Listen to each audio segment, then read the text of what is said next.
Hello guys, welcome back to our YouTube channel. In this video we are gonna see, what if Naruto got harem with Ayame, and Temari? Part 3. If you want more awesome fan fiction like this, don't forget to hit that subscribe button. So without wasting any time, let's get into the video. Forest of Death.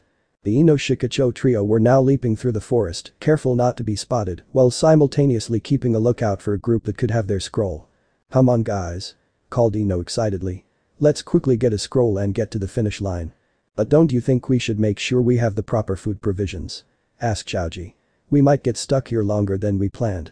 Shikamaru ignored them. All he was thinking about was how to Naruto and kill him for what Naruto had done to him. Outside the Forest of Death.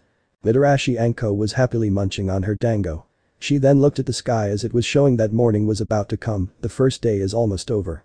Suddenly there was a sudden puff of smoke and one of the Chunin proctors appeared in front of her. "Anko-san. We need you right away." Anko stared at the Chunin with a stoic expression as she picked her tooth. "What is it?" "We found 3 bodies and we need you to check as there is something wrong with them." Anko nodded and followed the Chunin. When she got to the bodies, what she saw shocked her as it looked familiar. They seemed to be from Kusagakure. The Chunin shook his head. "As you can see, they have no faces." Anko gritted her teeth. "Damn it. Orochimaru. But why now and why where?" "Show me the pictures of these 3. Anko demanded. When she got to see the photo, she saw the woman who had grabbed Anko's kunai. "Damn it. I should have known." Anko recollected back when that lady gave her kunai. Anko pointed at the Chunin. "I need you to report to the Hokage now." Anko did not wait for a reply as she ran towards the gate heading into the Forest of Death to confront her old sensei. "But Naruto." Naruto and Orochimaru was shocked to hear this. "You can't be my daughter. I killed you myself," Orochimaru said, still shocked. "You also did if it wasn't for Kushina," Rina said. "That blasting women keep on messing up my plan. I know I should have killed her when I had the chance." Orochimaru. He was brought out of his though when he heard Naruto. "Rina-chan, are you sure he is your father? Cause I heard he was gay," Naruto said. "I not gay," Orochimaru yelled as charge at Naruto, but had to stop and change direction as he dodged and attacked. Blood release. Toxic blood as blood shoot out of Rina mouth. "You will not hurt Naruto-kun as long as I am here," Rina shouted as her charge at him. "Pain. Kikakyu no Jutsu." Rina threw fireball at him, which he easily dodged. "Oh, come on. That's not all, right?" Orochimaru mocked again. "No, it not," Rina said as she appeared behind him and gave him a charka enhanced to the sending him flying into trees. "Kuku Rina-chan, you have gotten better. You are a lot better," Orochimaru said. "Why did you betray me?" Rina said. "Wouldn't you like to know?" Orochimaru said. Flashback 19 years ago. Orochimaru looking at his daughter. He wanted her to be the strongest ninja ever, so he worked many experiment on her, try to make her strong so he could use her body in the future until final he had created a new bloodline by mixing blood release and poison release. 3 years later, Orochimaru defect already. He trained her throughout the years. Even after his defect, he took her with him where they travel through the elementary nation where they took many mission. He let her do the most dangerous mission, they 2 of the most dangerous ninja. 6 years later. Rina is 13. She was getting stronger and stronger at a fast rate, and Orochimaru feared that in the next couple she would be stronger than him. He would be able to control her anymore. It had already started. He offered her the cruise seal, but she refused. He couldn't force because of her bloodline. If tried to give it to her by force he could died, so tried to tee everything to prevent that from send her on dangerous mission so that she would be killed, but she kept coming back after every mission, so he decided to get rid of her himself. So one day while she was on a MISSION fake mission he had given to her, he paid men to ambush her. She fought 30 men before they finally subdue her and beat her to an inch of her life. When they brought her to their master, she couldn't believe who it was. It was her father. "Why?" she asked him. "Kuku, you foolish girl, you think I did know you were going to betray me?" Orochimaru. "What are you talking about? I would never betray you," she said. "Of course you won't, because you will be dead soon," Orochimaru said as he pushed his sword through her chest. Then he extracted her DNA and let his men dump her body in the river. Down the river. Kushina was coming from a mission. When she saw the body floating in the river, she rushed toward the body to see if that person was alive. When she fished the body out of the river, the person was breathing, but barely, so Kushina used a medical Judas to save her and took her back to the village. Flashback end. "Team, you betray me because you though I would betray you, I would have never betray you back. You were my father. I wanted your respect for you to treat me as an equal, but you did. You to put a curse seal so you could control me," Rina yelled.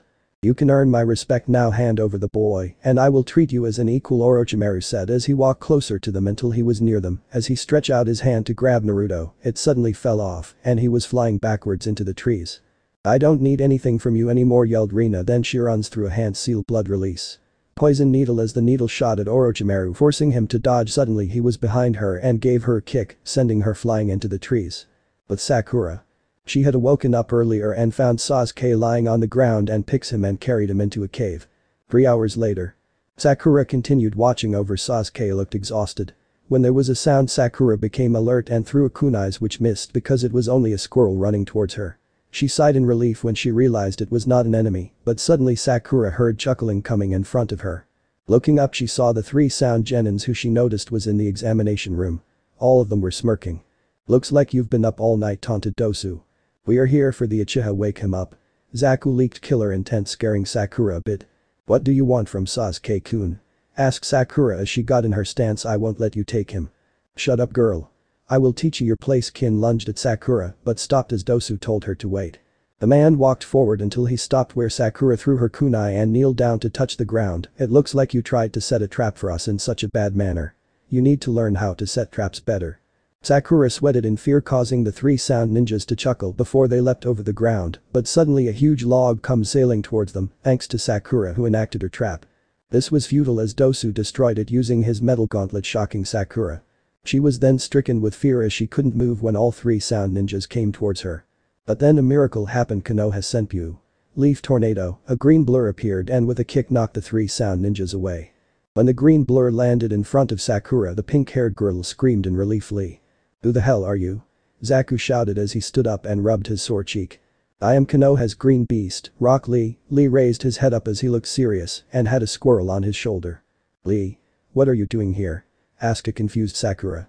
The eyes double looked back at her and smiled. "I will always be here to protect you, Sakura-san," he said.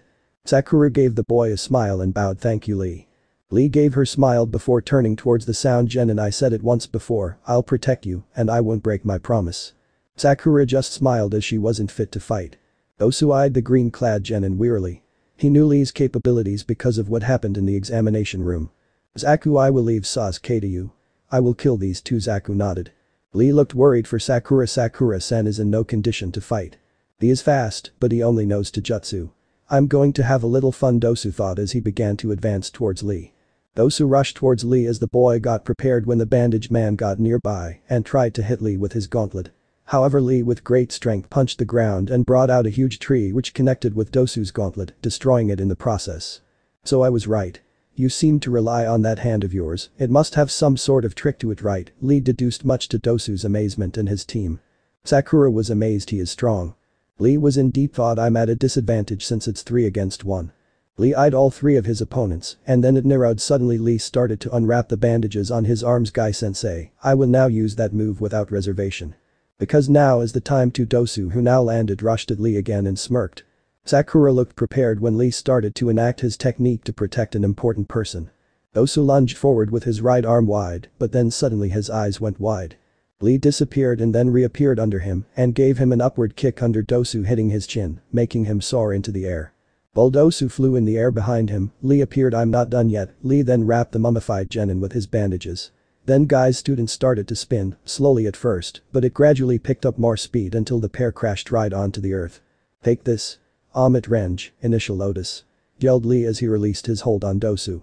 Just as he was about to hit the ground, Zaku interfered. "I can't let you." He then slammed his hands into the ground and sent a wave of air towards the spot Dosu was about to land. A few seconds later, Dosu hit the ground head first.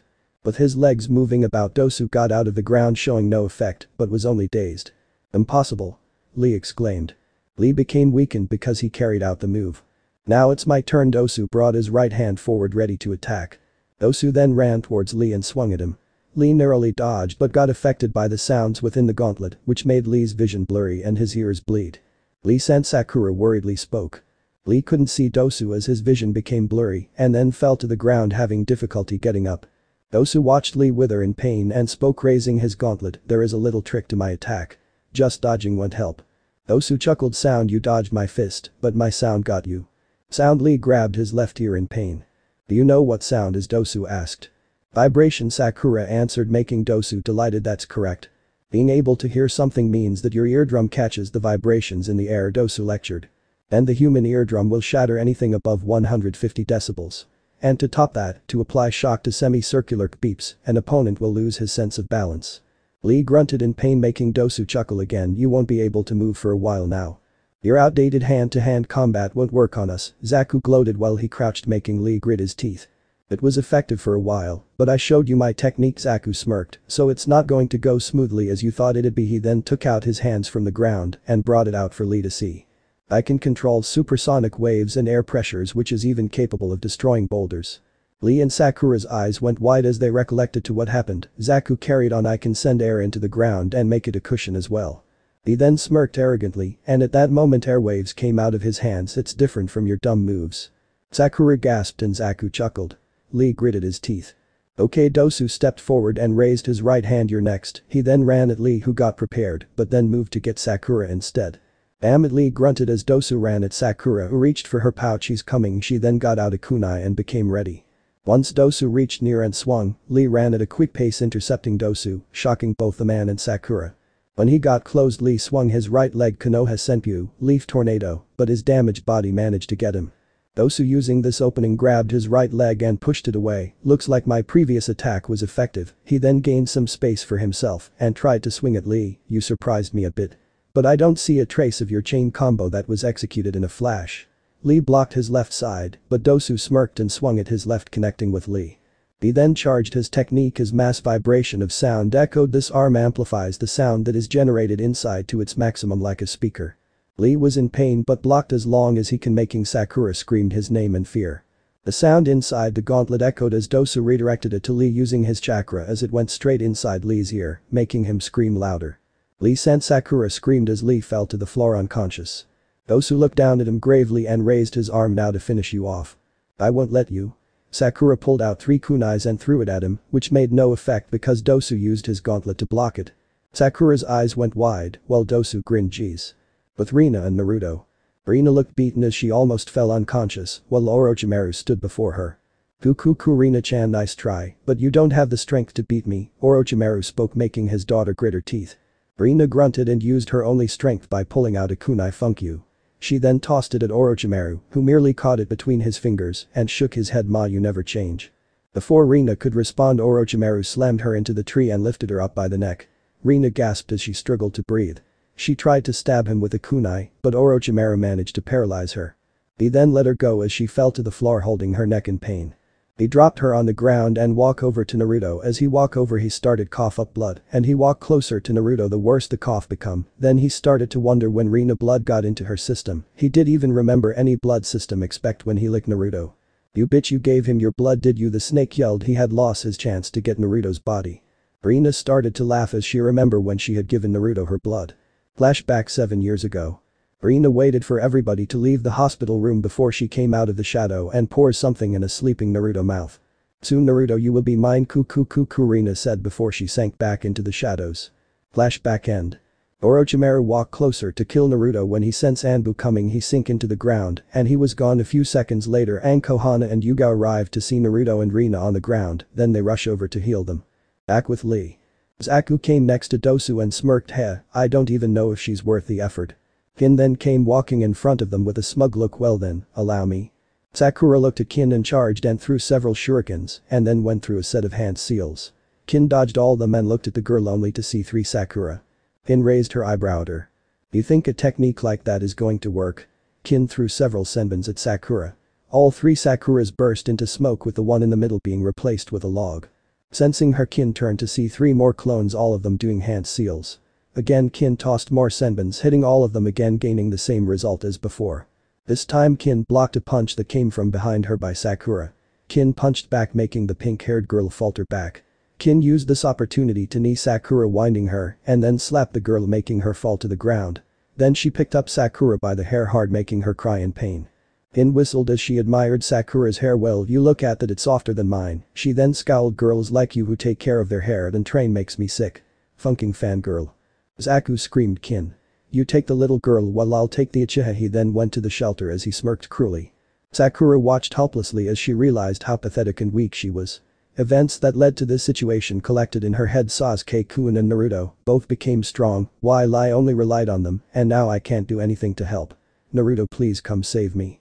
Sakura closed her eyes, tears furiously drizzled out. I don't want to be left behind by them, I want to be standing next to them. Kin pulled her hair up. Hey, pay attention, your boyfriend will die before your eyes, so don't blink. Sakura's eyes widened. I can't let them kill Sasuke-kun. She then with courage brought her kunai up, getting Kin's attention. Seriously, Kin had a disappointed look. Sakura smirked and then gritted her teeth. Who said this was for you? Kin's eyes went wide as she saw Sakura cut her long hair, using the surprise she had butt Kin on the chin, making her fall back. Sakura then ran to Zaku, who noticed and sent her a blast of airwaves, but Sakura replaced herself with a log. Damn it, she is like a fly. He then shot another wave, getting the same result from Sakura, annoying him even more. Zaku then knew where she was and flung a kunai at her, and quickly looked around thinking where she will be next. However, Zaku felt blood drip on his face, making his eyes go wide. Sakura came down upon him as she had his kunai embedded in her. She then crashed on him as they fell with her on top, trying her best to hold him. Zaku started to repeatedly punch her head as he couldn't use his airwaves. This close, you bitch. Get off. Repeatedly and repeatedly he punched her. You funking bitch. Get off. Team 10. Team 10 watched in shock as they see someone since childhood getting a beating of a lifetime. Shikamaru glared at Ino as she started to shake. Ino bit her lip. She didn't know what to do. She was conflicted whether to help her or not. Ino Shikamaru spoke. Let's get out of here, we have an exam to finish. That shocked both his teammate. They never expect him to be that cold. Are you crazy? She's my friend, we can't leave her, Ino yelled. Whatever, I'm not helping his teammate, Shikamaru said. But Sasuke, isn't he your best friend? Are going to let them kill him, Ino said. Shikamaru started thinking a moment before he said fine, let's go save them. Ino looked at Shikamaru and nodded, now having an answer, let's go. Sakura got thrown to the floor by Zaku after he punched her face in and raised his hands at her, intending to blow her away when he got interrupted. Team 10 appeared, getting the sound team's attention. So we got one more bunch to play with. Zaku looked annoyed. It doesn't matter, I will blow you all away. No matter, they won't matter much, Dosu muttered as Kin nodded. Taiji gulped. Ino looked determined but scared, while Shikamaru had a serious expression. Damn it, what shall we do, the Akamichi thought. Shikamaru looked at his friend and knew what he was thinking. It's troublesome, but we got to do this. Sorry I got you two involved, Ino apologized. Whatever, I only here to save Sasuke, Shikamaru spoke. Taiji nodding. Yeah, we work as a team. Zaku chuckled. Hey, look at the fat ass. His cheeks look like cinnamon rolls. Kin laughed lightly while Dosu chuckled. Taiji froze. Wah, what did you call me? Zaku raised his eyebrow. I called you fat ass fatty. Oh crap, here it comes, Shikamaru muttered and gulped as someone called Taiji the F word. Taiji exploded, his face turned red. I'm not fat. I'm big boned. I'll kill you. Taiji began going through several hand seals and screamed Baiken no Jutsu, multi-size technique.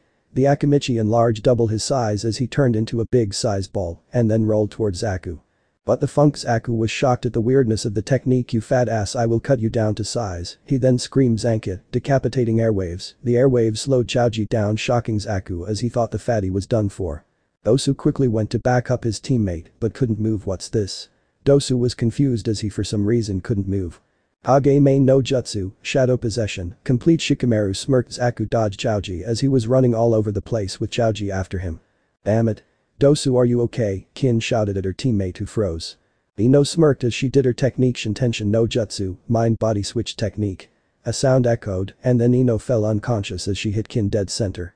Tauji's technique wore off as Ino, who got into Kin's body, spoke as she pulled out a kunai and aimed it at her neck. Stop, or this girl will die. Dosu and Zaku just looked at each other and then Zaku sent an airwave at Kin, who flew back hard. The impact made Ino get out of the body. Ino, Shikamaru yelled as the girl got up. They don't care for their teammate. TCH, we are shinobi, Zaku spoke. Suddenly a kunai sailed towards both guys as they jumped back. It was Tenten and Niji as they came for their fallen comrade. Damn it, they keep coming like sewer rats, Zaku scowled. So you are here to fight as well, Dosu spoke, by which Niji just gave no reply because he was looking at something. Dosu turned around and his eyes went wide. Soon everyone looked as well because Sasuke got up and had purple chakra whipping around him violently. Standing up, he looked at himself as he activated his Sharingan. Sasuke-kun, Sakura mumbled in shock, shivering at the chilling feel the purple chakra gave off. Sasuke turned to look at her with an evil glare. Sakura, who did this to you? Sasuke-kun, what happened to you? Sakura stuttered, seeing the black flame-like pattern on her crushed skin. Sasuke smirked. It's nothing, I feel great. No. I feel spectacular. I have the power now to finally become an Avenger. I was meant to be. The Genins looked shocked at what the Uchiha said. Now Sakura, who hurt you? Zaku smirked. That would be me. Sasuke's chakra flared while Dosu's eyes went wide. Damn, it's the seal. Zaku raised both his hands at Sasuke and smirked. Zaku no, Dosu screamed. Extreme decapitating airwaves. A large blast of air was shot towards the area where Sasuke was standing. The attack destroyed everything, leaving nothing. When the dust dispersed, Zaku smirked in victory. He was blown to high heaven. Who was? A voice spoke behind him. Dosu's eyes went wide as fast. Is this really Sasuke-kun? Ino looked afraid of Sasuke's development. Zaku barely had time to turn around before Sasuke grabbed both his hands, forced him to his knees. Sasuke put a foot on the genin's back and began to pull his arms back. Zaku tried to move but was only able to turn his head enough to see Sasuke grinning at him. What would you do without these arms, I wonder? Zaku's eyes went wide while Sasuke grinned evilly and then with great force broke it, creating a sickening snap. Hhhhhh. Zaku screamed as everyone winced at his scream. Zaku withered on the floor in pain as the Uchiha looked at Dosu, who froze in fear. Do you want to go next? Sakura trembled. This isn't Sasuke-kun. She then remembered his smile and their time as Team 7. Now Sasuke was cold and callous. Suddenly Sakura ran at Sasuke and hugged him from behind. Sasuke-kun, please stop, please. The Uchiha froze Sakura. He looked unconvinced, but the Haruno cried, Sasuke-kun, please, that's enough. Her pleas worked as then Sasuke's curse seal faded away. You're strong. Sasuke and Sakura turned to see Dosu on his knees. Everyone looked as well. Sasuke-kun, we can't defeat you. He placed a scroll on the ground. The earth scroll is for you if you let us go. He threw the scroll over to Sasuke, who nodded, and then Dosu took both his teammates and ran off. Everyone rested up as Sakura's hair was being done by Ino. Lee woke up and was speaking to his team as he was thanked by Sakura and became a blushing mess. Hey Sakura, where is Team Naruto? Shikamaru asked, getting both Sakura and Sasuke's attention as their eyes went wide. Team Guy just watched. Come to think of it, where is Naruto-kun? Lee inquired. Niji was just quiet and Tenten looked around. Suddenly a red blur crashed into the clearing, getting everyone attention as they got on their guard. Their eyes became wide as they recognized who it was. Naruto. Sakura was happy for her teammate's arrival. Naruto yelled. Shikamaru charged at Naruto as Naruto with ease and punched Shikamaru in the stomach as belt over Naruto's shoulder. Naruto whisper.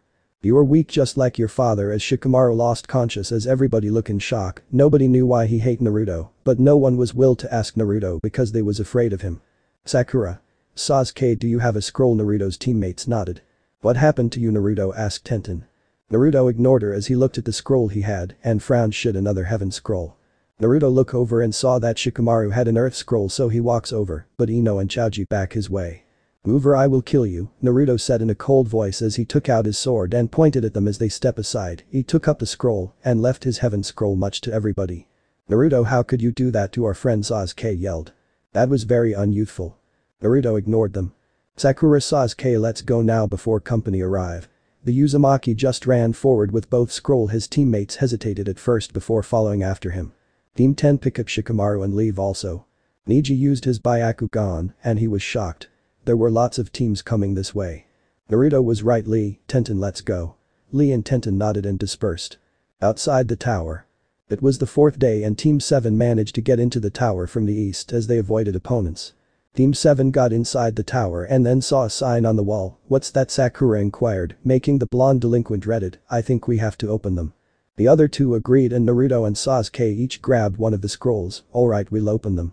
Sasuke and Naruto looked at each other and then threw both scrolls towards the floor. Suddenly there was a puff of smoke and someone came out.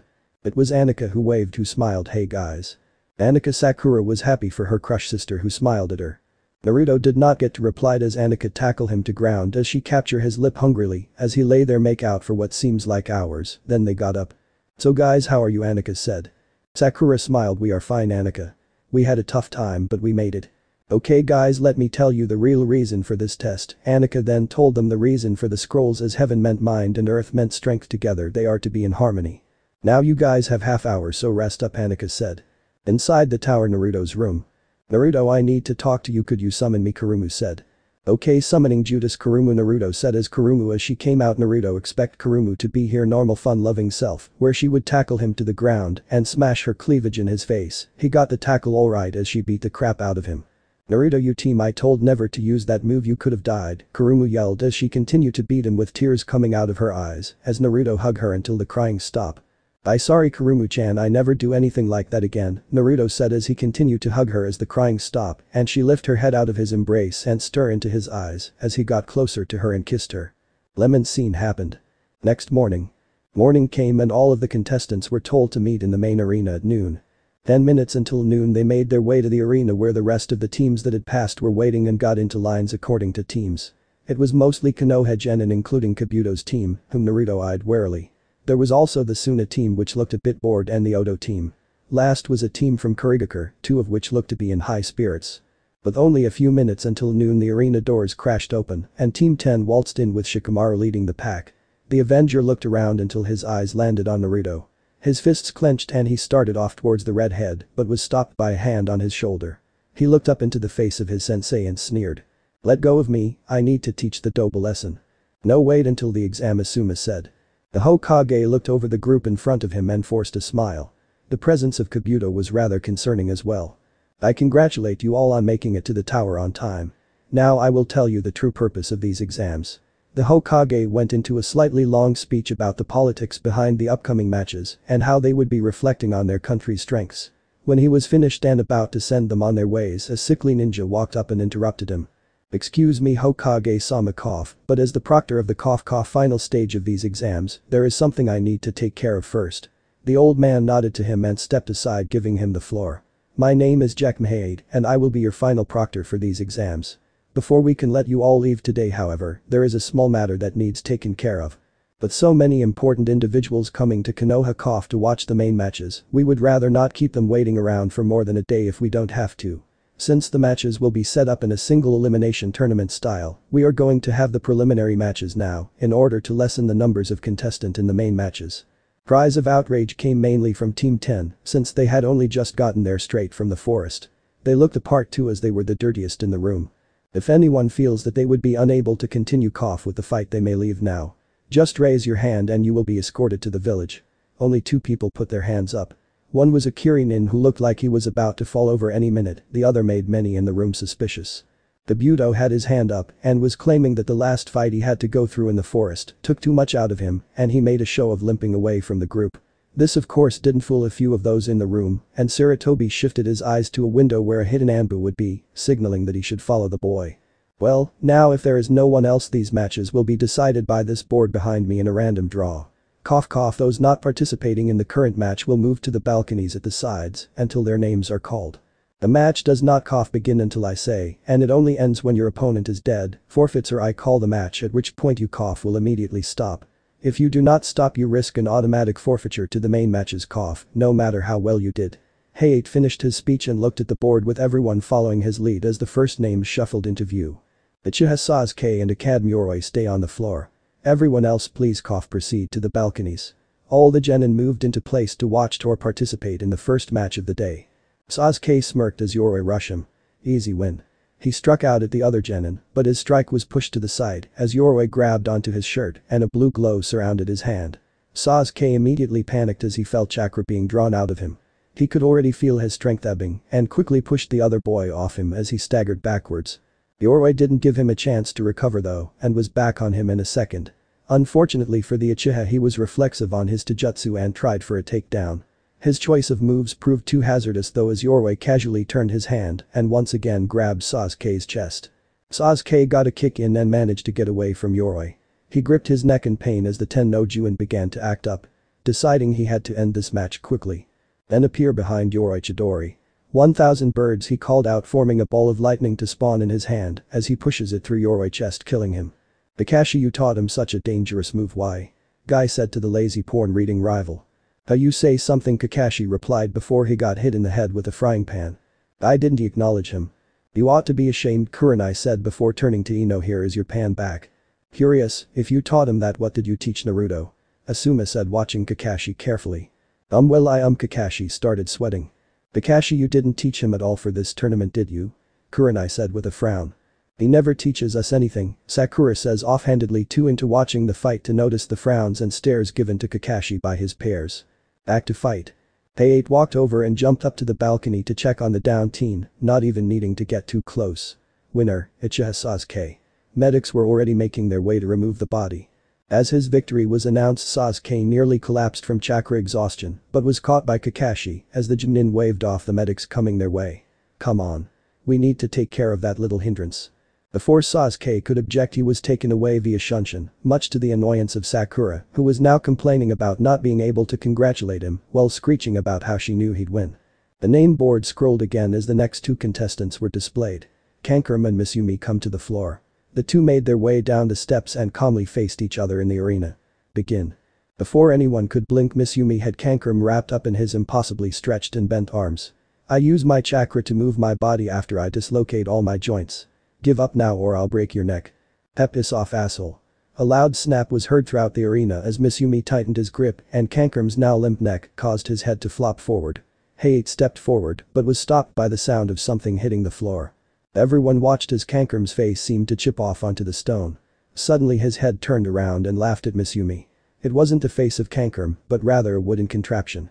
Its arms shot out and wrapped around the boy as the bandage package that Kankurum had been holding was torn open, revealing the real Kankurum who was manipulating the puppet remotely.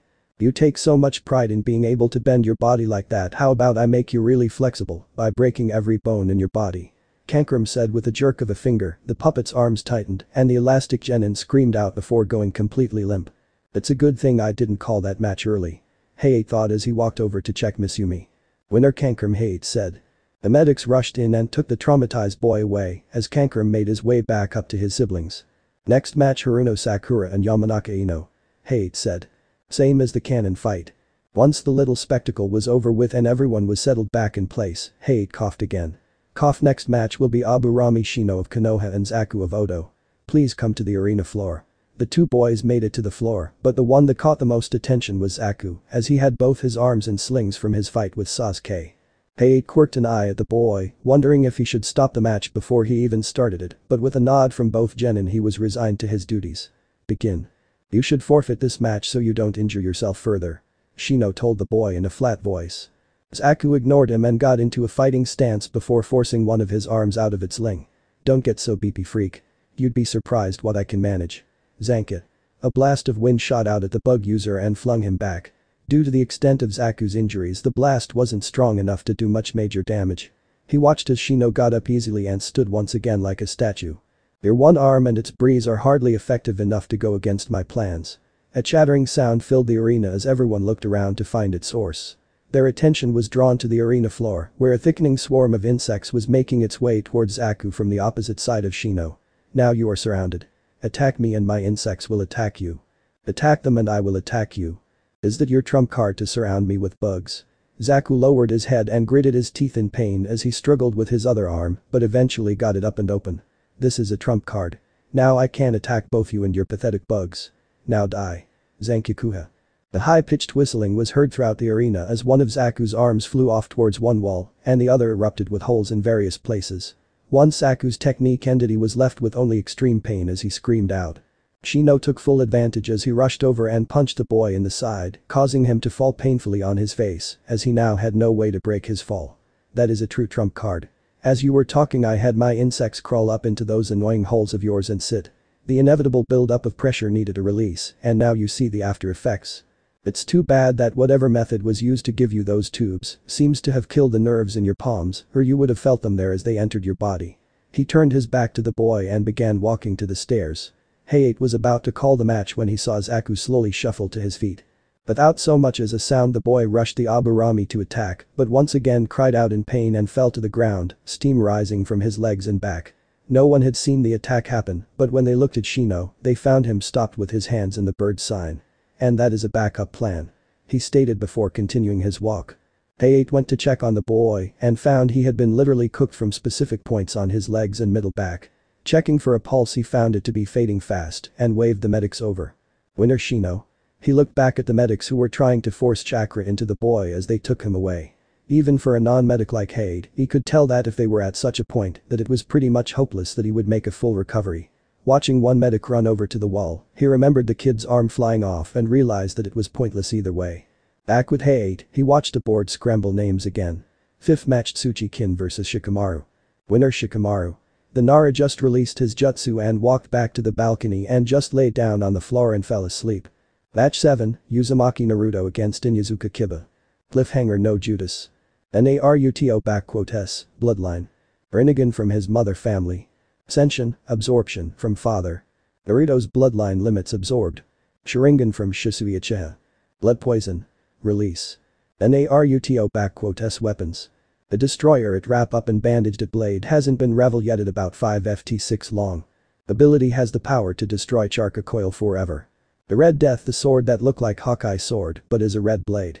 Ability same as Hawkeye 1 in one piece. Naruto simply hopped the railing while Kiba let his intentions known first. Yeah, Akamaru, we finally get to show this team just where he belongs without all his bitches getting in the way. Don't worry ladies, I'll show you just how worthless your boyfriend really is. Akamaru barked in response as they landed on the arena floor and strutted over to their waiting opponent and heyed. Ready to lose dope, Kiba shouted. Kiba, I feel bad for you so I will give you a chance to give up now. The statement sent a wave of risen eyebrows around the arena. He couldn't really be that arrogant, kitty. Ah, you sound beepy baka, but I will never give, I'll beat into a pulp. Kiba got a sneaky grin on his face and got into his family's stance, but was confused when Naruto went into a stance of his own. What do you think you're doing, dope? What Taijutsu style? Don't even try to imitate it, it'll tear you to shreds. Kiba asked. How you say something thing? Naruto replied in a lazy manner. You bastard, I'll kill you. Without waiting for Hei to begin the match, Kiba began his attack. Ska. The spinning vortex that was Kiba launched at Naruto, which he simple sidestepped the attack. Shikyaku no Jutsu. Jin Bunshin. Get ready for some pain, bastard. Gatsuka. Kiba shouted once again. Naruto dodged all the attacks headed for him, easily flowing between them or calmly brushing the vortexes aside. Kiba rounded on him after the first assault. So you can dodge pretty well, but what about when you can't see? Kiba flung a cylinder to the floor which erupted in a cloud of smoke. Gatsuka. The vortexes charged the smoke as a few of the onlookers watched with worry. Their worry doubled when the twin tunnels rounded in on whatever was hidden multiple times. Naruto Hana cried out from her spot above. Then every heard Shinra Tensei and saw the two Kibas flying out of the smoke and smash into the walls and Naruto walk out with his Rinnegan blazing. In the stands. What the yell was that, yelled Ino. Someone chips fell out of his mouth. Naruto, how strong are you, Sakura? That was the most youthful eyes I ever seen, Lee shouted. Those eyes, that it's the same one he used to kill my father, someone said. What are those eyes? I never see them before, Kurenai, I have to ask Naruto-kun about them. Me either, said the chain smoker. Bald guy shout something about youthfulness. Back to the fight. Kiba came out of the wall. That was just a luck hit, won't happen again, Kiba shouted. Then but immediately went on the offensive. Both Kibas renewed their assault on the seemingly untouchable genin as Naruto continued to dodge them. The onlookers couldn't tell what exactly the style was, but it was obviously a very strong defensive one. Not a single strike landed as Kiba and Akamaru shot around him in an effort to find an opening. Kiba was quickly running out of stamina while Naruto had hardly moved a foot. One last chance to give up. Naruto opened his eyes and stared at Kiba. The eyes he showed were hard and calculating, putting Kiba and Akamaru on edge and ready for anything. Never, Kiba shouted. As Naruto stood aside.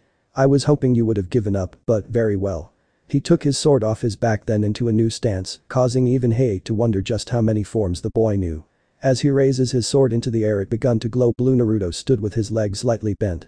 I'll be honest, I haven't had much practice with this one, but let's see how well it works. Kushina was trying to figure out the sword form. It was familiar but modified, that much she could tell. He took in the main aspects of it before it slowly dawned on her. Uzumaki flying swords of doom, he whispered astonished. Mikoto turned to her. Where would he have learned something like that? I didn't know anyone here even knew it. Mikoto asked. It was in my family scroll, Kushina said, but how did Naruto find it? How does it work? Mikoto asked. I haven't seen it, I only heard stories about it, Kushina replied. It relies mainly on offense, but it can be used as defense too. The invisible sword flies in the air, then comes down around him like a dome, then it fires in a direction the user wanted any opponents, thus cutting them to pieces. But as the dome spins around Naruto, it sucked the air out of the dome, leave the user with less oxygen to breathe. Kushina, you don't think Naruto will kill Kiba? Mikoto asked. No, I don't think Naruto will kill Kiba, but he will have lots of cuts on his skin that could kill him if not treated right away, Kushina said. Naruto started clearing the distance between himself and Kiba with a slightly dancing step, causing a little confusion as to what exactly he was doing. The dog boy's eyes followed his opponent's movements, trying to anticipate an attack, then Naruto shouted Uzumaki style. Flying swords of doom. As the doom form, the swords was sent flying at the two Kibas in a blink of a second. Kiba and Akamaru was on the ground with multiple cuts all over their body. Winner, Naruto said the proctor as the medics and Hana, Kiba's sister, rushed in to heal the Inuzuka and his dog as Naruto headed for the stairs. Hana rushed down to meet him along with Anika as they jumped into his arm and showered him with kisses as all the men shouted luck team. When the medics carried Kiba by, he waved for them to hold on a minute and they stopped the stretcher. Tell Hinata if she is going up against Temari or Niji, tell her to forfeit immediately. They are too strong for her. He flinched when the girls narrowed her eyes at him. Biba-san, my sister is not the little girl you knew in the academy, she is a lot stronger thanks to me and Naruto-kun. You don't need to worry about her, and I would prefer you do not do so again, said an angry Hana. Biba was too scared to say anything as the medics took him away. Let's go, we're interrupting the matches. Naruto said. The two girls nodded and started making their way back up the steps. Next match, Hika Hinata and Hika Niji. The whole room went dead silent. Naruto turned to Hinata to see her staring between the screen and her cousin. Niji on the other hand kept his composure and walked right past them without even looking at her, as if she wasn't worth his time. Don't you dare listen to a word he says. You are 10 times as strong as you were. Now go show his stuck-up ass just what a real Byakugan user can do, Hana said. Just like we practiced, Hinata-chan. Her scowl turned into a smile. Yes, just like we practiced. I can do this. I am stronger now. Hinata went to her side of the floor and faced her cousin with a resolve that he wasn't used to and a stance that was similar to his own yet completely unfamiliar. You were always weak and you are still weak. You are delusional if you think you can land a hit on me. Niji took up the standard Ken stance and activated his Byakugan. My eyes see that you are hesitant and unsure of yourself. Even if you have new technique, you still doubt that you can use them to their fullest. That doubt leads to fear, and that fear is why you will never beat me. Don't listen to him, Hinata-chan. He doesn't know what you're capable of, no one here does but us. Niji glared at Naruto and Hana's outburst, but they didn't even flinch. Begin. No, I am not weak, Hinata said as she activated her Byakugan. Niji took off towards Hinata as she began to sway. He brought his palm forward and struck as she dodged. He had thought it would be an easy win, but as seconds and minutes passed he was quickly finding out that she wouldn't be so easy to defeat. It matters not how often you dodge or move. You are still weak and you will tire. Then you will fall to my superior Ken. Niji said a few more strikes later and he still wasn't able to close any of Hinata's tenketsu, but in return, he took a passing strike that he hadn't seen coming from her. The battle was lasting a lot longer than he was hoping it to, and he had to admit that whatever the girl had learned, she was doing a lot better than she had been before. Better, but not well enough. He rushed into her guard and struck the middle of her chest, throwing her backwards where she curled into a ball holding her chest. Hinata, don't give up, you're stronger than this. Show him that you are. Hana called out from the balcony as she leaned over the side. Proctor, she won't be getting up. Niji turned glaring at Hana and began to walk away, but stopped as he heard shuffling. Without turning, he activated his Byakugan. Why are you trying so hard? You should already know you cannot defeat me. In the stands. Hanabi, look at you sister, don't ever be like her, she is a failure, Hiashi said. Yes father, Hanabi replied. Don't listen to your father, your sister is stronger than Thatrika said as Hiashi glared at her. She just ignore him and look back at the match. Back to the match. Because. I can't let Naruto and my sister see me look weak after all the training they give to me. I will be strong for them even if I can't be strong for myself. Hinata got back into her stance, though she was now hunched a bit from the blow she took. She finished her speech just as Niji closed and he heard, you're in my range, 8 trigrams 32 palms. 2 palms as Niji dodged. 4 palms as 1 connected into Niji's chest. 8 palms as 2 hit him, 1 hits his left arm and Anther hits his left legs. 16 palms as he dodged them. 32 palms as the last one hit him, sending him flying in the stadium wall. Everybody in the stadium is shocked. The weak Hika had defeated last year Rookie of the Year. In the stands. Hika section. Father, if Hinata is a failure then I want to be a failure too, said Hanabi said. Hiashi said nothing while Rika smiled. Shinobi section. Wow, Hinata is really grow stronger, Ino said. Yeah, she is nothing like the Hinata we know at the academy, Sakura said. I can't believe she actually won Chouji. No, she hasn't, said Shikamaru. What do you mean, said Ino. Just look, said Shikamaru. Back to the fight. Hinata suddenly fell to one knee as she started to breathe hard. She had used up all her charka in the last attack, but it was worth it. She had won the suddenly Niji charge out of the ruble and hit her with a palm thrust in her chest as she spit blood out of her mouth as she fell to the ground.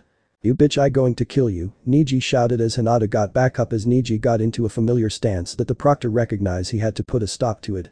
Winner Niji. Cough cough, Niji Niacin. You want to change your fate so bad, don't you?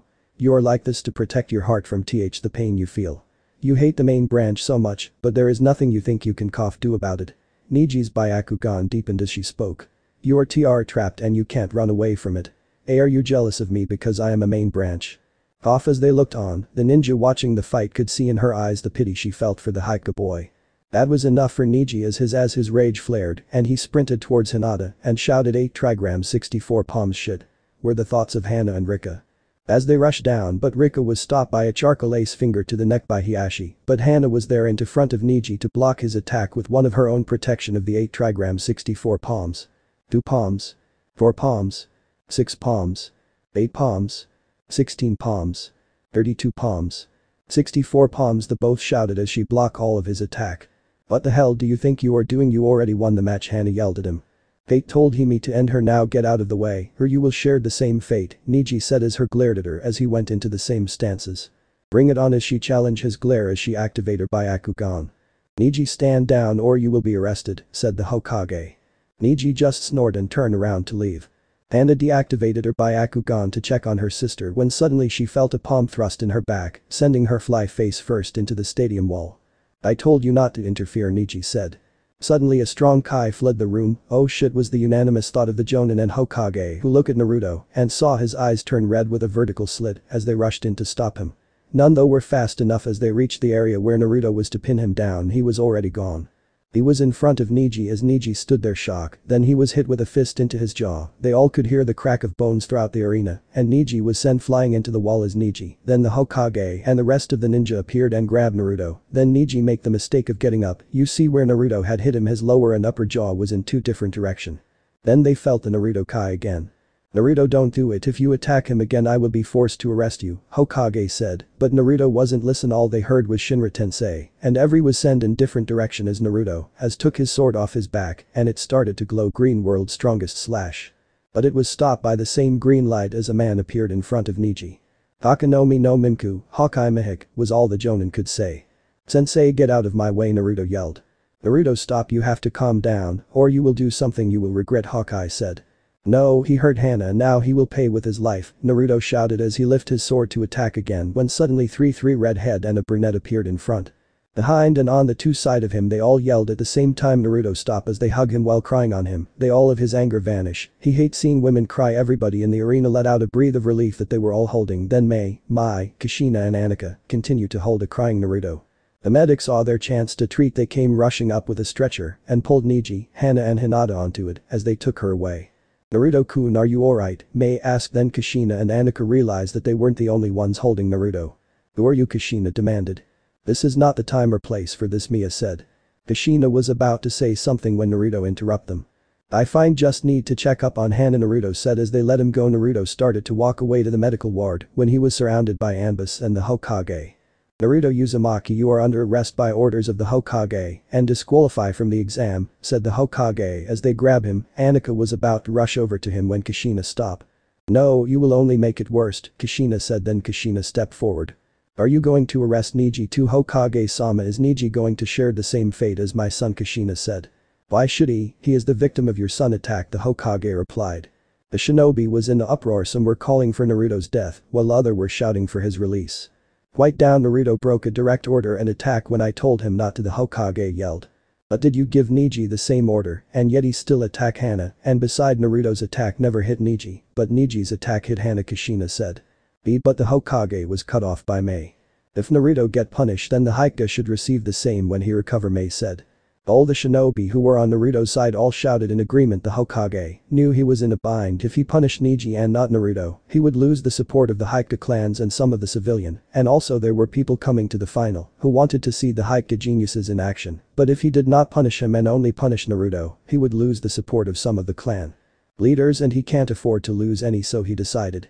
Fine, I will punish them both, but no one will be going to prison or be disqualified, but both of them will not be promoted to Chunin in this exam, the Hokage said as he looked at both Kushina and Hiashi, who both agreed as the Anbu release and just rush off to find Hana, not even looking at the Hokage as the women followed him. Right back to the exam, yelled the Hokage. Tenten of Konoha and Garina of Suna, come down please. Both girls were the picture of true kunoichi as they wasted no movement while they got into place on the arena floor. They both stood relaxed as if they had no cares in the world. Begin. No words were exchanged as Tenten immediately jumped back and ran a wide arc around the Suna kunoichi before taking out a few kunai and throwing them at the younger girl. To the surprise of her teammates and herself, she completely missed. Impossible. Sorry girlie, but you won't hit me with aim like that, Garina said. Tenten just huffed and began tossing more weapons at Garina. All of them got deflected, and at the end of the metal rain, Tenten was left staring Garina, whose fan was now open partway. This is the first moon, there are 2 more. When you see all 3 this match will be over. Tenten just grit her teeth and took out a pair of scrolls.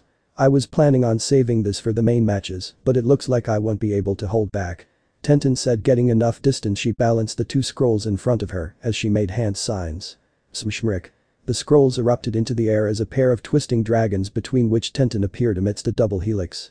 Channeling chakra into the scrolls as they spun, weapons began to appear in her hands as she started a new rain of steel aimed right at Garena. The shower continued for only 30 seconds, but by that time hundreds of weapons of all types were littering the ground with Garena standing in a small clearing amongst them. I'm not done yet.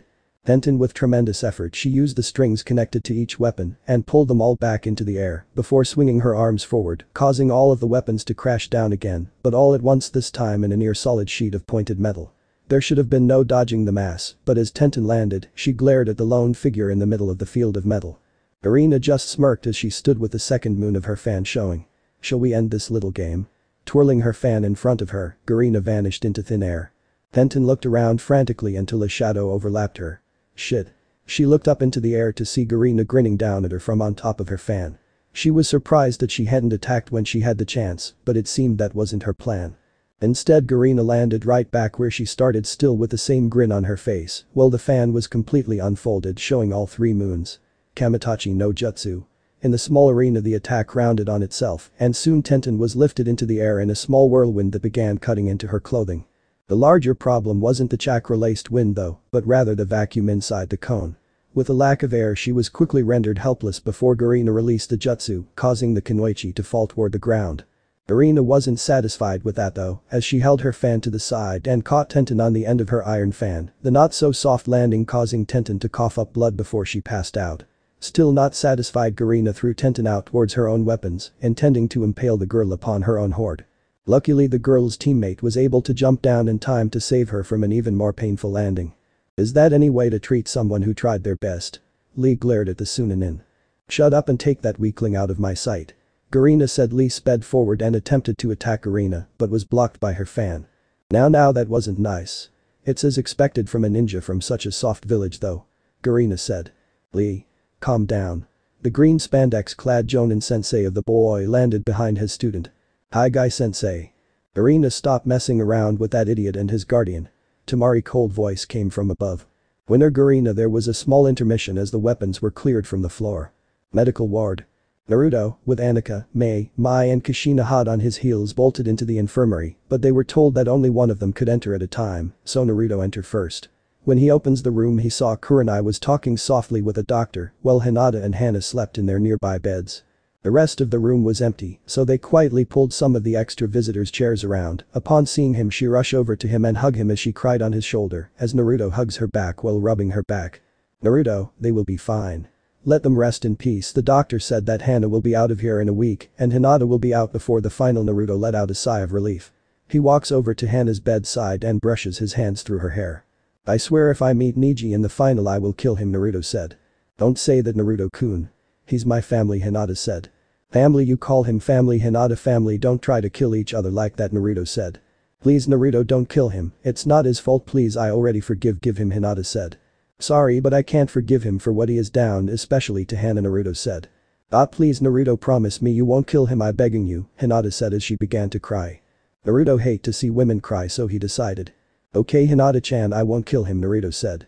Thank you Naruto-kun, Hinata said as Naruto got up. Hana held onto his hand and asked what happened, and he told her he could see the rage growing as she shouted about how she was going to kill him as Naruto calmed her down. Then she turned to Naruto. I want you to kill Neji if you meet him in the final, Hana said. Naruto was about to answer when Hinata cut him off. You can't mean that, sister Hinata. Why not? He tried to kill us, Hana said. But he's family, Hinata said. Family? He tried to kill you, Hinata. He's no family of mine, Hana yelled as she looked at her sister, wonder how she can be so stupid at times. But Hinata said as she was cut off. No buts, I want him dead, Hana said. Sorry Hana, but I can't kill him, Naruto said. Why not? Hana yelled. Because I already promised Hinata that I wouldn't kill him, Naruto said as Hana glared at Hinata as Hinata held her head down. If looks could kill Hinata, would be dead right now. See that he did want sisters to fight, so decided to come up with something that will please both of them. Hana, stop looking at Hinata like that. How about I promise you that I punish so bad that he would forget it, but I won't kill him, Naruto said. Fine, but I get to choose the punishment, Hana said. He'll now get some rest, Naruto said. As he kissed her after a few minutes she was back asleep and Naruto gently laid her back in her bed and gave her a soft kiss on her head as he and Kurenai left. Outside the room. Naruto came out to see all the women talking to each other like they were best friends. As they saw Naruto they asked him if the girls was alright and he told them what happened, then what happened outside while he was in there, and Mei and Mia told him that they were getting to their mother-in-law and his other wife. They found they had a lot in common as they continued to talk until they saw Guy. What happened in the rest of the match, Naruto asked. When the fires of Lee's youth began to run out of fuel, this Sabaku no Temari was able to catch him a glancing blow with her sand and hurl him against the wall. Guy reported in a distressed voice. Naruto already knew that no could be Temari but him. I was forced to intervene before he was severely injured. I'm sure Lee knows you did the right thing, Kurenai assured him, looking a bit uncomfortable herself. Yes, but when he is recovered we will run 1,000 laps around Konoha, backward, on our hands. Guy assured her. Then Guy continued. The next that Dosu from the Sound defeat Chaoji and the matches for the next round in a month have already been selected. You will fight Yuganiji. Kurenai eyes widen in surprise, while Naruto had a beatific grin spread across his face. Ichiraku's store 5:30 p.m.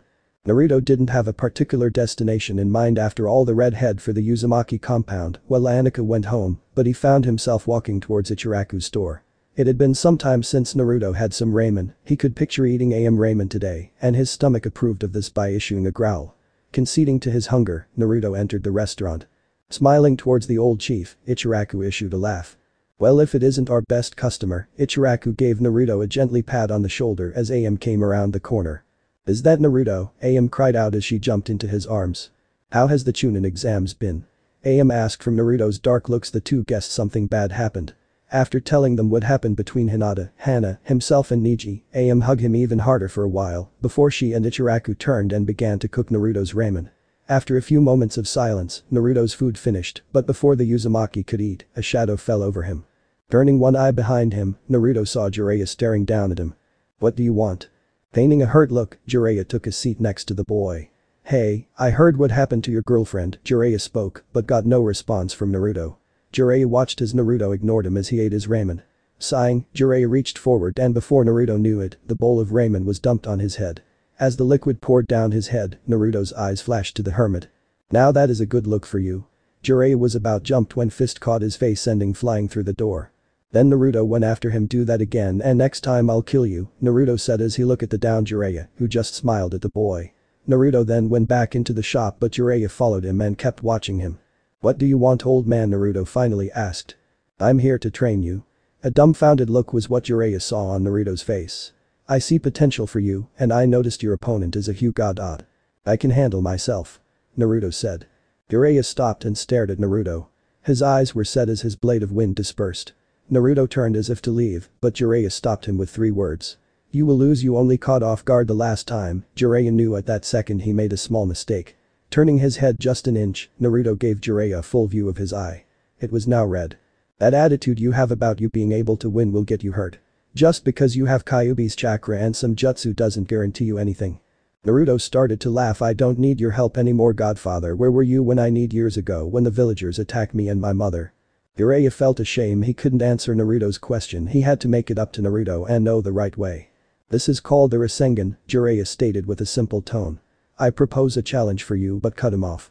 I already know it, Naruto said as he created one in his hand. Jiraiya then tried to tell Naruto about a summon contract, but Naruto told him he already have one. Then he tried to convince Naruto again until Naruto him leave him alone. If you change your mind I'll be at the hot spring as 12 tomorrow, Jiraiya said as he vanished disappear in a whirlwind of leaves. Naruto went back to heat his ramen until he heard crying come from the corner of the shop. When he looked up he saw it was Rin, Kakashi's girlfriend and one of his mom friend, so he went over to see what was wrong. Hey Rin, what's up? Naruto asked. It's nothing to bother yourself with, Naruto-kun, Rin replied. Sorry Rin, but I can't bear to see a woman cry, especially beautiful one, without trying to help them, Naruto said, which made Rin blush. Okay Kakashi, he was supposed to be our anniversary tonight and my birthday tomorrow and left a train with the Uchiha without even telling me. I had to find out about it from the Hokage Rin, as she started to cry even harder as Naruto put a comforting hands around her to calm her down. Kakashi is an idiot leaving beautiful women like you alone for your birthday. If I was your boyfriend, I would leave you at all I would have brought along with me if I had to leave, said, which made her blush. Would you really? Rin asked as she stops crying. Of course I would, Naruto said. Thank Naruto, you really are a great guy, Rin. Then Naruto got a great idea. How about I treat you for ramen tonight and tomorrow I take you out for your birthday, Naruto said. You don't have to, Rin said. But I want to. I pick you up tomorrow at 7, Naruto said. Okay, Naruto-kun, Rin said. Then both of them started to talk about each other for some hours until Rin was called back to the hospital, but she gave him a kiss on the cheek and thanking him again before she left. Naruto was about to leave when Ayame grabbed his hands. I think you are forgetting something, Ayame. And what's that, Naruto? Why, Raymond, don't tell me you forgot, you promise, Ayame said. Flashback. You're welcome, Naruto-kun, she said while blushing. Beside, you can eat my ramen anytime you want, Ayame said in a low voice she thought Naruto didn't hear. Naruto then appeared before her, then he captures her lips to his. She was shocked for a moment before she deepened the kiss as their tongues massage each other tongue. After about a minute they parted, then Naruto whispered into her ears, I'll do a lot more than eat your ramen the next time we meet. Flashback end. Of course I do, how can I forget, Naruto said as he started to kiss her, while his hand roamed her body which made her moan. Stop, we can't do it here, my father will see us, let's take this to my house, father won't be home for the next 2 hours, Ayame said. Then she told her father that she was going home early and then they left. 10 minutes later, Ayame's house. As she opened the door, Naruto attacked her lips and he kissed her all over her body as she leads him to her bedroom. Lemon scene happened. Naruto-kun, you owe me a new bed, Ayame said playfully. Then they heard a knock on her bedroom and voice calling. Shit, it my father, you have to get out of here, Ayame said as Naruto rushed to put on his clothes. As he finished he gave her one last kiss as he was about to leave when her father opened the all he saw was Ayame in her broken bed trying to cover up her nakedness and a red-haired man jumping through the window. As his brain started to this information, only one name come to his mouth. Naruto, I going to kill you was heard all over the village. But Naruto was still running when he ran into someone as both of them fell to the ground. When he looks up he saw Yoshino Nara, then he apologizes. Sorry about that, Yoshino-sama, Naruto said as he offered his hand to her. Stop being so formal, Naruto-kun, we know each other for a long time, you call me Yoshino-chan, Yoshino said as accept his hand and he pulled her up. So what are doing out here so late at night, Yoshino-chan, Naruto asked. Plan meeting, she replied. Oh, how I escort you back to your compound, Naruto said. I would love that, Naruto-kun, Yoshino replied. Nara compound 10 minutes later. See you later, Yoshino-chan, Naruto said. Wait, how about you come in for tea, Yoshino asked. What about your son, you know he doesn't like me, Naruto said. He's just being troublesome, beside he probably sleeping, Yoshino said. Troublesome, Naruto kept playing that word in his mind over and over, but he couldn't remember where he had heard it before. Okay then, Naruto said as he entered the compound. As they reached in the kitchen, she told Naruto to sit while she made the tea. After she came back they started talk about the exam, Naruto's life and etc. until Shikamaru came down and saw Naruto. What are you doing, Shikamaru said with venom in his voice. I think I better leave, Naruto said. Don't leave, Naruto, he's just being troublesome, Yoshino said. Troublesome, that word again, then it hit him. Flashback. First up is Sloth, Kushina said. Sloth walk up to Naruto and remove her mask as sit on his lap and wrap her leg around him and press the priest against him and said this is very troublesome, but you are worth it, as started to give him a lap dance that make Naruto member rise to the heaven. Oh Naruto, it's so big I can't wait to ride it, Sloth said as she got off of him. Flashback end. No, it's okay, I be seeing you again at my mom's select meeting and bring your friend Sloth, I hear she give the best lap dance, although she finds it troublesome, Naruto whispered in her ears as she turned red. Get away from my mother, you team as a shadow shoot after him, but Naruto was already gone. As Naruto reached home he went directly to his room. When he heard some moaning coming from his room as he entered he suddenly shot back with a massive nosebleed. In his bed was the twins Mei and Mai naked eating out each other. Beep. Naruto-kun, what took you so long to come home, Mei asked. Yeah, we got tired of wait for you, so we stared without you, Mai. Sorry about that, ladies, I was eating so extra ramen and lost track of time, Naruto replied as he recovered from the nosebleed as he staring at the naked women. So are you going to stand there all night and stare at us, or are you going to join us, Mei said then. Naruto was laying between both of them for a few seconds before the two of them moved to Naruto's beep. Lemon scene happened. Next morning. Naruto was on his way to training ground to train with his new sensei when sent someone following him. Jiraiya, why are you following me, Naruto? Then Jiraiya suddenly appeared before him. You didn't come to the hot spring Gaki for training, Jiraiya. I thought I told you I did not want your help, beside I already have a sensei, Naruto replied. I sure that person isn't stronger than me, beside don't you want to have the strongest summoning animal around like your father, Jiraiya said. No was all Naruto said before he walks away while Jiraiya still trailing him. But stop following me, Naruto said. No, Jiraiya replied. Fine, how about I make you a deal? If I can't defeat your summoning animal, I let you train me, and also I'll sign the toad contract, Naruto said. You got yourself a deal, Gaki, Jiraiya replied. There's no way he can do that, looks like I finally win. Unknown training ground. Uchiha no jutsu summoning Judas yelled Jiraiya, and giant puff of smoke revel a toad the size of a mountain. Jiraiya, why have you summoned Megamabunta said. To fight this gaki, Jiraiya said while pointing at Naruto. Ha ha ha, why would I want to fight such a weak human, Gamabunta said. Is that so? Naruto asked. I could send you back to where you came without using the Kyuubi's chakra. Boy, are you insane. Nobody besides the Yondaime could pull off that task, and you're not even a Chunin.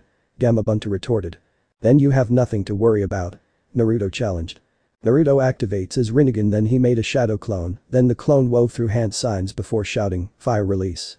Fire dragon bullet. The real Naruto shouted storm release. Storm dragon bullet, and then they both shouted combination art. Fire storm dragon. As a massive dragon shoot towards Gamabunta, it was almost half the size of Gamabunta. The toad boss was so stunned by the display he barely had time to put his hands up to block as the attack sent into the rocks behind him. When it cleared, it showed an irate Gamabunta with burns on his hand glaring dagger at Naruto, then he saw Naruto's eyes. Should he have the same eyes as Jiraiya, boy, first student, I have to take him serious from on Gamabunta. Alright Gaki, you want to play with the big boys, so I'll humor you. Just don't blame me when you get hurt. Gamabunta replied. Naruto said nothing as he ran through some more hand signs. Wind release. Wind tiger. Naruto tiger rush at Gamabunta. This time the large toad was prepared and retaliated with a jutsu of his own. Water style. Liquid bullet. Gamabunta said before spitting out a bullet of water that dwarfed Naruto's. The water bullet plowed through Naruto's tiger, continued on to its main target. Just moments before it made contact with Naruto, the water burst in water droplets. Naruto looked up at Gamabunta just before disappearing. He appeared right in front of Gamabunta, face poised to deliver a haymaker. This was cut short when the large toad swatted Naruto away like a fly. Into the air, then used his tongue to catch Naruto, then swung the boy around and slammed him into the ground, harder enough to create a crater the size of a large house. Gamabunta, that could have killed him, Jiraiya stated. You and I both know that attack wouldn't kill him.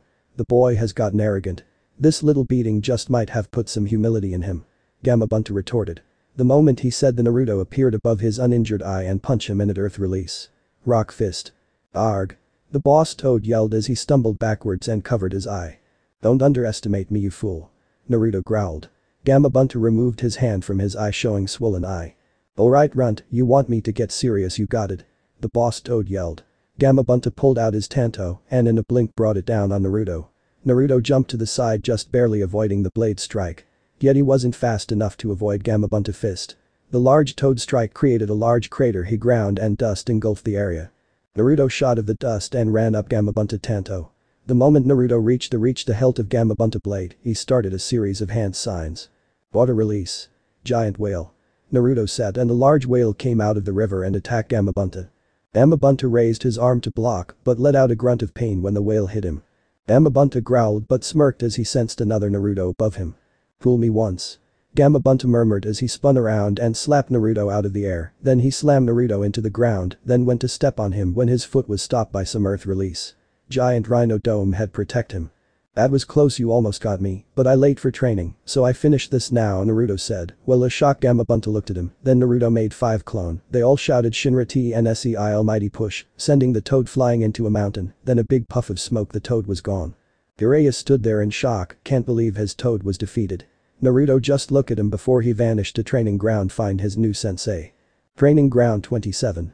Naruto was waiting for his sensei when he senses someone and unseal the destroyer to block it. Suddenly the bandage of his sword was destroyed, revealing a sword broad like Zob uses, but the blade was black with 2 red strip running down the blade. This shocked Naruto. No one had been able to destroy the bandage around his sword before. Who could that guy be?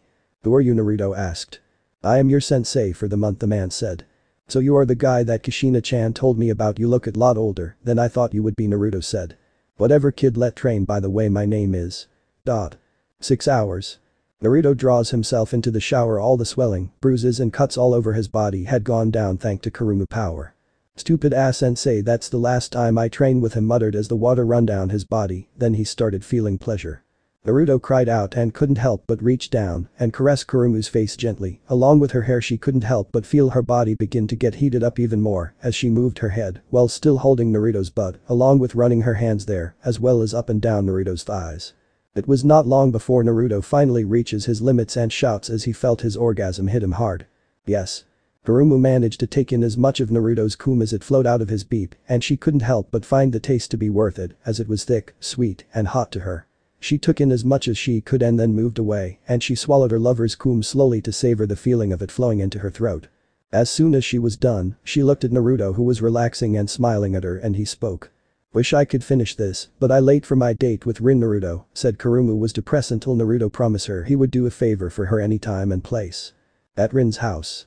Naruto knocked a few times before Rin answered the door. She had let down her long black hair and was wearing stunning skin-tight blue sparkle dress which was inches above her knee. The dress show off all her assets, her cup wrist, her hourglass shape, her sexy legs, and etc. She smiled as she saw the look on Naruto's face. "You look very beautiful tonight, Rin-chan, and happy birthday," Naruto said as he handed her his gift. "Thank you, Naruto-kun," she said while blushing. "Okay, let go or we will be late for our reservation," Naruto said. "So where are we going?" Rin asked. "It's a surprise," Naruto said. Rin put Naruto's gift on her bed, then she and Naruto went out. Hurriedly 5 minutes later. "Oh my god, Naruto, this is the most expensive restaurant I ever been to. Kakashi normally took me to get dangos on my birthday. I deserve this," Rin said as tears fell from her eyes, then Naruto hugged her.